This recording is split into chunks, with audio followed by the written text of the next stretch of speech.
एका कढईमध्ये तेल तापून घ्या. 1 चमचाभरच तेल घाला आणि जिरे, शेंगदाणे आणि हिरवी मिरची तुकडे करून फोडणीत टाका. छान फ्राय होऊ द्या. जिऱ्यांचा शेंगदाण्यांचा आणि मिरचीचा कलर चेंज झाला की उकडलेले बटाटे त्यात घाला.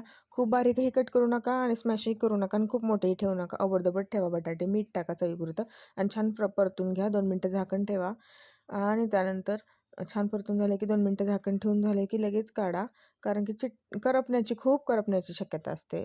त्यामुळे मग अबडधबड वाटलेले शेंगदाण्याचं कूट घाला आणि अशी तयार आहे आपली यम्मीवाली उपवासाची बटाट्याची चटणी म्हणा, भाजी म्हणा, उसळ म्हणा, काहीही म्हणा. चटपटीत खा, खमंग खा. गरमागरम या बटाट्याच्या भाजीबरोबर आपण एक लिंबू, काकडी आणि दही असं सर्व्ह केलेलं आहे.